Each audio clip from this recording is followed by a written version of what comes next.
Are you having trouble with your prayer plants? Do you have crispy Calatheas, miserable Marantas, yellowing leaves, overwatered, underwatered, cold damage? Leaves can come out all null, they go crispy really easily, they get horrible tips, they're sensitive to the water.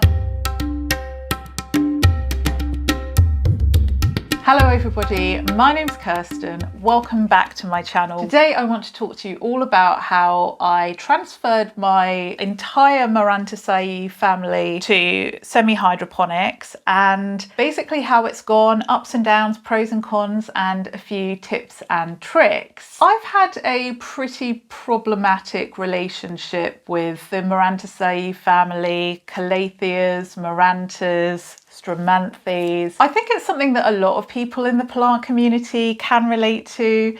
They are extremely beautiful plants. They sing a kind of siren song and call out to you with their beautiful leaves and the movement. It's interesting to watch, it's fun to hear them move, and essentially the reason that they're called prayer plants is because they do this praying thing at night. The leaves go up like that and go out like this during the day. So at the moment they are all looking nicely out, but they will go up. And I find that really interesting and fun, and especially when they're so beautiful. The problem is that they are notoriously sensitive and fussy. They are the ultimate drama queen of plants, divas, if you will. They're just absolutely 100% not built to live in our home environment. And so these beautiful, wonderful, colourful, striking, patterned plants become something that's actually not very pretty at all and actually looks quite miserable. But I have found a way, and that is semi-hydroponics. Spoiler alert, I totally recommend it, by the way. But before we get into it, why on earth would I want to do that? The main reason I moved it is that I couldn't get the watering down right. I either underwatered them and then they kind of crisped up and browned up really quickly and sort of died, or I overwatered them and then they started getting rotting stems, yellowing leaves, which then turned brown and died. They had crispy tips and all of the normal things that you see, crispy edges from low humidity. I did have crispy tips from all of the tap water, but that wasn't my reason for actually transferring it from pond to pond. I didn't actually think that that was going to sort it out. It was just something that I was going through. And initially I tried just filtering my water, standard stuff. Turns out that doesn't work. That's not enough. So, you know, the Brita water filter, it doesn't cut the mustard with these particular fuss pots. It got to the point where I was actually getting bottled distilled water, which is ridiculous. It's extremely wasteful and it's expensive as well. I just felt really bad with these kind of like bottles building up. I considered getting one of those reverse osmosis machines to distill my own water. I know a lot of people who keep orchids have that, but I just thought for my collection, that's a bit unnecessary. If I was going to get into, you know, orchid care or something like that, maybe, but I'm a hobbyist. Do you know what I mean? That just doesn't, no. I decided to draw the line there. I was also using humidifiers like crazy for a while and then not using them as well. I'm quite bad with humidifiers. Like I own humidifiers and then I use them aggressively, and then I end up finding that I've got an issue like the soil doesn't dry out and I start getting root rot on things and it becomes problematic, and then I don't use them at all. I mean, realistically, I'm just far too lazy to actively use humidifiers. I don't supplement humidity nearly enough, and I'm probably not going to. So shout out to all of the other lazy humidity people out there. That was kind of like the main issue. So I thought about just putting it straight into self-watering systems and everything, but the problem was that I was also having a fungus gnat infestation, and with consistently moist soil you get you know, pest infestations essentially. It was depressing me, and nobody needs that with their plants. I wanted to put them in an environment which didn't allow fungus gnats. So I decided to put my plants in semi-hydroponics, and I chose Lechuza pon rather than Leca. And at the time, really, realistically, the only reason that I actually chose Lechuza pon was because I just thought it was more aesthetically pleasing. I don't really like the look of the Leca balls. I understand that they are really beneficial in some growth environments, but that was kind of my reason. However, having had experience now, I do realise that Lechuza pon was in fact the perfect choice. Pon is a gravelly medium that is used to kind of suck water into it and then release it to the roots of the plant through a kind of capillary action. And it contains pumice, lava rock and zeolite. And zeolite is actually used in agriculture to actually release nutrients to the crops better, and also, and very importantly in the care of Calatheas, what it also does is it actually filters the toxins out of the soil. So if you've got kind of heavy metals in your soil in agriculture, they have the zeolite in the soil and it takes out all of the heavy metals. So if you imagine when you put your Calatheas into it, which are having tap water, the zeolite performs a very similar function in absorbing the toxins that normally damage the roots of the Calatheas and prayer plants in general. So I decided to start with my Calathea ornata, which is up here. And the reason for that was, I mean, it was the one that I was having the most trouble with, and I had over fertilized it, which is a terrible thing to do to a Calathea. I mean, any plant hates it, but like, just imagine the burnt tips on that. It was just horrific. The growth was coming out almost see-through at points. There was like nothing in the leaf apart from kind of scaffolding, if you will. It was very odd. Anyway, it was doing really, really badly, and I knew I had to flush the soil anyway because I'd over-fertilised it with slow-release fertiliser balls, which were all stuck in the soil. So it all had to come off anyway. And I thought, because it was doing so badly, I thought, well, if it dies, then it dies. And that will be sad, but I'd rather risk it on something that's essentially already dying. Now, I did this in March of 2022, and I did just use like a standard sort of method. You need to remove all the soil from the roots. This involves rinsing the roots because you really want like as little organic matter on the roots as possible, like preferably zero soil. When rinsing, you need to make sure that the water is tepid. This is the case for all plants really, but of course especially your drama queens. It is a very stressful experience for a plant, so you know, putting it into ice cold water is not going to do you any favors when it comes to transitioning. You also need to make sure that your pon is rinse clean so that there's no residue, because it comes with this kind of like clayey kind of dust all over it. You don't want that to sort of stick to the roots because it means that it won't be getting the correct amount of oxygen. It won't be able to, your roots won't be able to breathe, and that's how you will end up with root rot anyway. I have seen that a lot of people actually trim the roots at this point. I have never done that, so I don't know if it's bad or good, but basically I've never done that and it's never been a problem. None of my plants have kind of dramatically regressed because I didn't trim their roots. And so after all that, then you just sort of put it into, well, I started off using a self-watering pot from Lechuza pon. I actually think that the Elho self-watering pots are a little bit better and it's like certainly cheaper, but I just used the Lechuza setup because I didn't want to muck it up essentially. And the exact same day I did my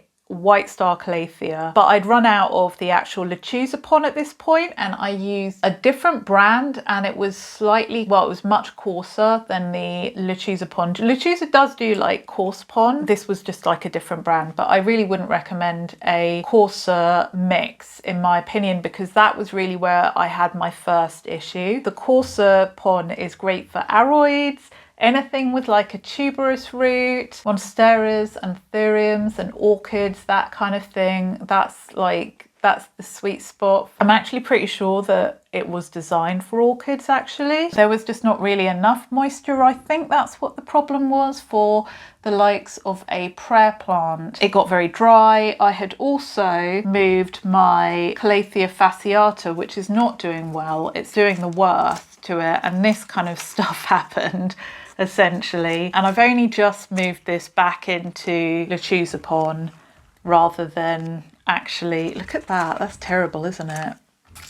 No, I've only just moved it back into Lechuza because I am somewhat lazy. Actually, on that note, I still have the white star Calathea in pon, and you will see like the lower leaves have all crisped up and died, and I've left them there, but I'm getting lots of new growth as well. When I uppot it, which will be in like a couple of weeks, I think, I am going to change it to Lechuza, and I'm fairly confident that it will start getting luscious and beautiful like my other plants have when that happens. I mean, it was better than soil. The coarse pon is better than soil for Calatheas, but it's not as good as the finer pon.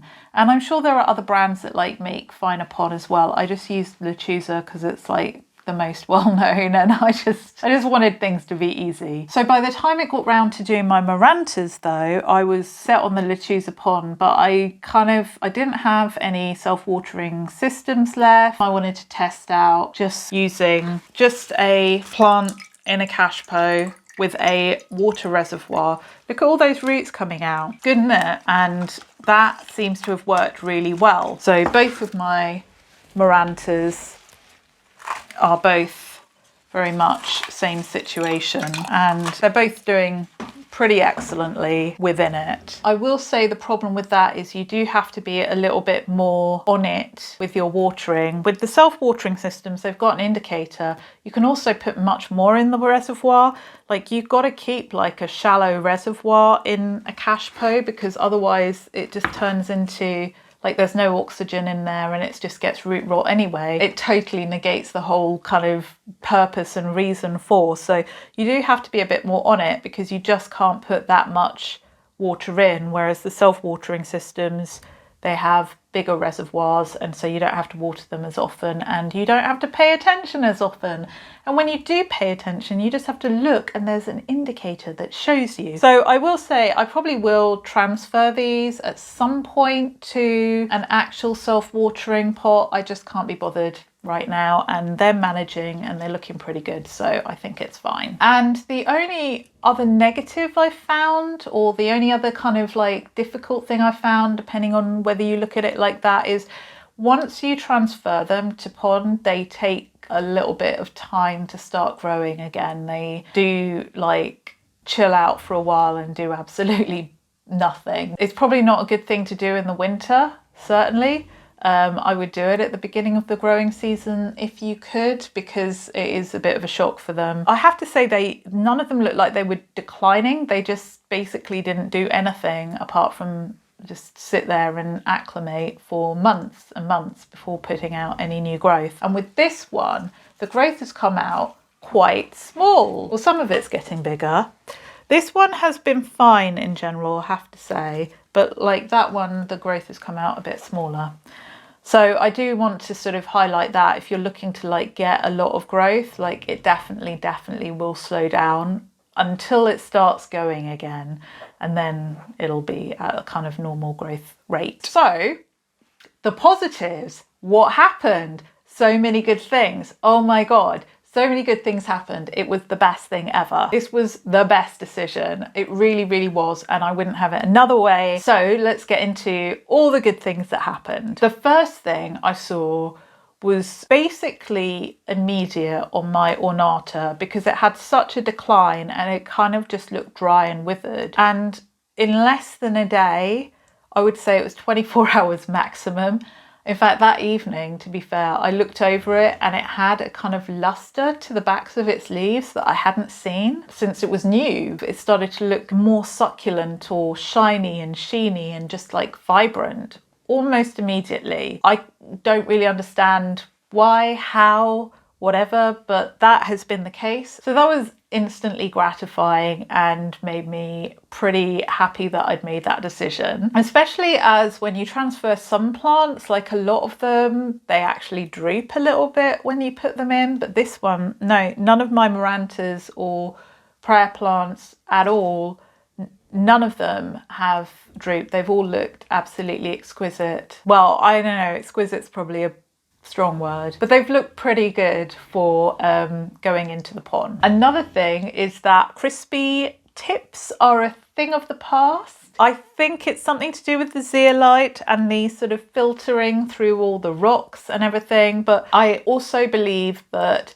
because they're in a reservoir, the water is actually having a chance to evaporate off a lot of the toxins, so that in itself is like minimizing the amount of sort of toxins that would have been in the water anyway by the time it actually starts to filter through the rocks. So yeah, no more crispy tips. I've still got residual crispy tips from historic damage that has happened, and of course the ones that went into the pond that was too coarse have still got kind of like crispy tips, but all the ones that went into the Lechuza were absolutely, yeah, not a problem at all. Beautiful, in fact. Because there's a reservoir around them as well with the evaporation, it creates a bit more of a humid environment anyway, so they do have a kind of like, you know, like people say put pebble trays under things to give them moisture in the area.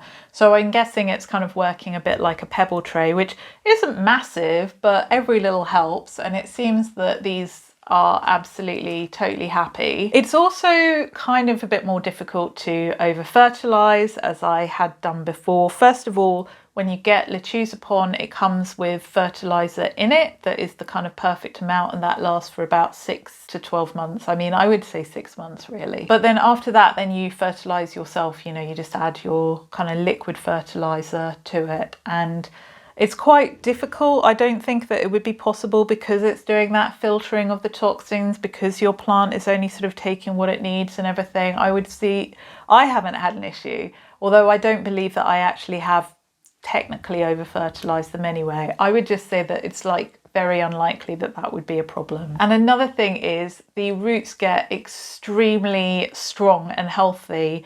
The roots were really weak when I had them in soil. I remember them just like breaking apart, especially on the Marantas. They would just kind of like, I'd be taking the soil off and the roots would just be falling apart. Now they are so strong. It's so good. They're like sturdy, happy, strong roots. And I don't know if this is best of all, but it's certainly definitely good. Because there is no soil, there are no fungus gnats, and I don't really have that problem anymore. And I know I wouldn't have been able to sort out the problem if I had all of these moisture loving soil sort of plants around. So essentially all of my moisture loving plants like prayer plants or spathiphyllums and stuff like that, they're all in pond. Most of my aroids and succulents and stuff like that, they're all in actual soil, but then they can dry out and everything, and it's really nice soil. So I've eliminated my fungus gnat problem on the whole, and that brings me so much joy because it really bugged me, no pun intended. So if you don't have any of those other problems and your only problem is like the regularity of watering, then I would just say get a self-watering system and Bob's your uncle, that's fine. But if you suffer from crispy tips, if you suffer from overwatering, if you suffer from low humidity, if your tap water's full of like toxins, if your plants are just ugly, if you've got fungus gnats, if you've got all of these things, then pon. Absolutely. Put your plants or prayer plants in pon. They can totally handle it and they will totally love it. I really hope this helped and that you got some good information from it. I have probably forgotten something on this, so if you've got any queries, just like drop a comment and I will get back to you on that. Do you have Marantas and Calatheas? Are you good at them? Do you have them in pon? Are you thinking of moving them to pon? If you have moved them to pon, how has it gone for you? I'd be really interested to like know how it's going and hear your stories as well. And if you are interested in having a look on how to move plants to pon, I have made a specific video on moving my Philodendron mammy to pon. I know it's not a prayer plant, but if you click on this video, the process is going to be the same for every plant. And yeah, until next time, cheerio.